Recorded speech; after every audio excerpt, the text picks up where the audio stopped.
I'm recording this as Cadril is getting insanely hyped for the Game 5. The song Silver Scrapes is playing in my head, and I just know, Faker and T1 got this. I just know that with every fiber of my being. Oh well, I was right, and I'm very glad that I was. I tried to record more of a reaction to the finals and breakdown of the moments and plays as they happened, but I was just way too excited for that. I was just like either screaming or whispering for some reason, trying to record my reaction, so this video will be a proper review / recap of the finals, especially the plays Faker made happen, cause that's the part I find the most interesting. And there are a lot of those, oh Faker, what was that moments, because he really played out of his mind today. First thing first, I think both teams played amazingly and gave us fans a very enjoyable viewing experience, especially compared to the 3-0 last year. Faker got the finals MVP, and I think he deserved it 101%. Hell, 1000%. Those Sylas and Galio plays, man, he was so confident in this series. If you want to watch an in-depth analysis of the old games, maybe this is not the video for that. Because what I really want to do is take a magnifying glass and take a look at what Faker did to turn the tide around after T1's back was against the wall, being down 2-1. The number one most important thing Faker did today, if you ask me, even more important than the mechanics, the decision making, whatever you wanna call it, was to show up and play like this was his game.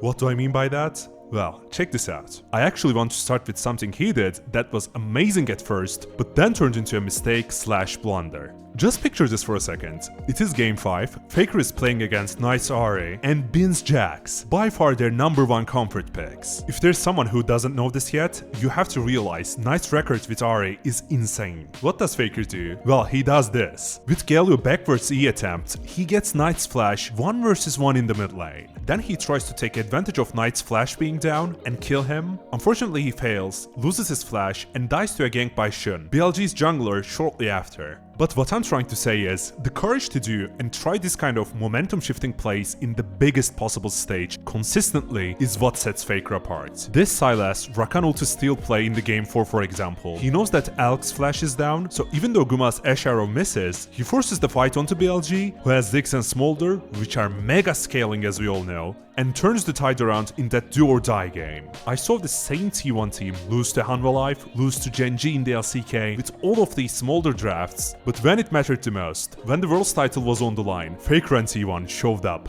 big time. In that do or die game 4, when T1 was sieging the tier 2 bot tower with Baron, Faker catched Bin and literally frontlined for his team as Sylas, as the rest of T1 took the tower and cleaned up the kills.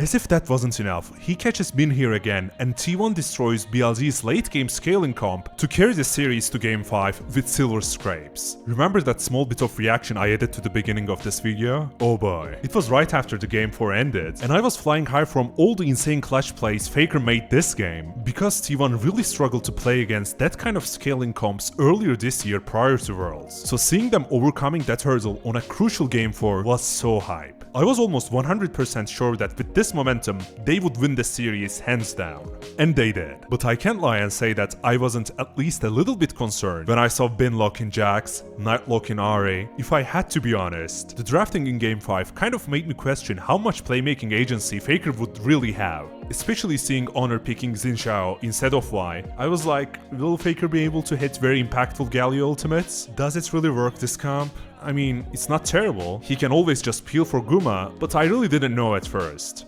Then I said to myself, I don't think this is the time to doubt Faker, cause I just knew from the way he was playing today, even when he was making mistakes, that he was going to try his absolute best to get his team the win. Everything was going alright for T1 in this last game for a while. Guma was ahead, and they had these 4 champions around Guma's Xayah that could protect him really well. Especially Gragas, Galio and Poppy are like a bunch of bodyguards, you know? But Guma gets caught here with BLG's Jarvan engage and nice charm follow-up. He has to ulti and flash. Keриa's Poppy ult misses because Bin flashes to kill Guma and everything starts to look really bad for T1. This team, T1, who struggled to make it to Worlds in the first place, they clutch it out. Amazingly, incredibly, they turned this fight around and performed to their absolute best when it matters the most. If you recall how Worlds 2023 ended, it was when Weibo tried to catch Zeus on the top lane, and he somehow lived through all that. Well, This time around, it was Faker who got to live in the end. Not only that, he got to pick up Elk, 2 versus 4, stuck in a Jarvan ultimate, and as I said, he still managed to survive. This play directly led into T1 ending the game and winning the 2024 World Championship.